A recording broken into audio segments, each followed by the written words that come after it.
Bismillahirrahmanirrahim. Assalamualaikum warahmatullahi wabarakatuh.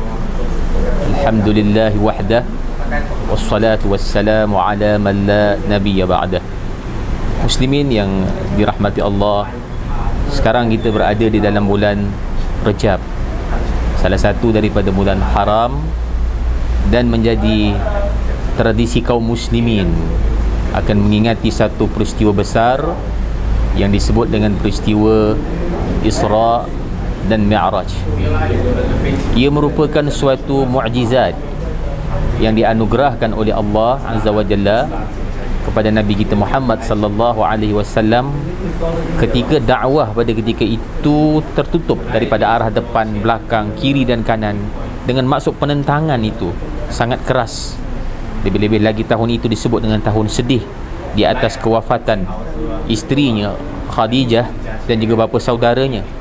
Bukanlah kesedihan itu disebabkan kematian semata-mata, tetapi kesedihan itu kerana penentangan yang sangat keras telah dilakukan oleh orang-orang Quraisy pada ketika itu. Allah Azza wa Jalla telah mengangkat Nabi kita sallallahu alaihi wasallam pada satu malam ke langit melalui satu perjalanan yang disebut dengan Isra. Satu mukjizat yang agung, satu mukjizat yang besar yang telah berlaku kepada Sayyidul Mursalin Nabi kita Muhammad sallallahu alaihi wasallam, yang dikekalkan sebutannya oleh Allah Azza wa Jalla di dalam Al-Quranul Karim. Dalam satu surah yang disebut surah Al-Isra, yang dimulakan oleh Allah dengan perkataan subhanah, tasbih dengan lafaz masdar. Ada surah yang dimula dengan sabbaha, yusabbihu, sabbih. Surah ini dimulakan dengan subhanah sebagai memuji Allah Subhanahu wa taala, allazi, Tuhan yang asra, yang telah memperjalankan, bi'abdihi, hambanya. Bukan Nabi yang berjalan, tetapi Allah yang memperjalankan, bi'abdihi, dengan hambanya, bijasad, birruh, dengan jasad, dengan ruh, bukan di dalam keadaan tidur. Dan disebut perkataan bi'abdihi sebagai satu takrim, kemuliaan yang diberikan oleh Allah kepada Nabi Muhammad sallallahu alaihi wasallam.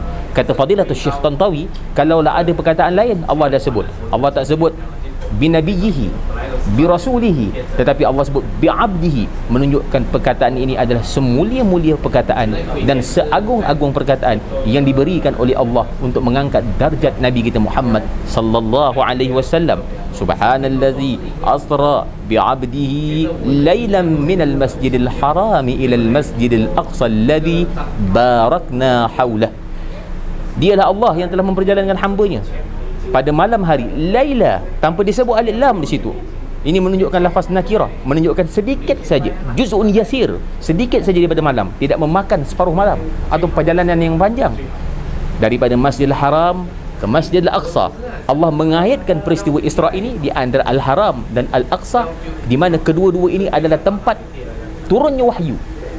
Dan di sini juga ada isyarat menunjukkan perpindahan peradaban umat daripada Bani Israel kepada Bani Ismail. Dan Allah Subhanahu wa taala menyebut Al-Aqsa itu sebagai bumi alladzi barakna haulahu, bumi yang kami berkati di sekitarnya dengan tumbuh-tumbuhan, dengan buah-buahan, dan diberkati kerana di situ adalah tempat perhimpunan para anbiya, dan di situ berbagai-bagai mukjizat telah disaksikan untuk menunjukkan ketauhidan dan keesaan Allah Subhanahu wa taala. Allah Ta'ala sebut tujuan Isra itu apa?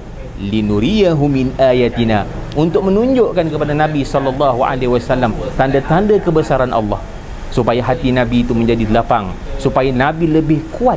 Walaupun makhluk di bumi menolak Nabi sallallahu alaihi wasallam, tetapi seluruh makhluk di langit menerima Nabi kita Muhammad sallallahu alaihi wasallam sebagai tetamu agung Allah Subhanahu wa taala pada malam itu.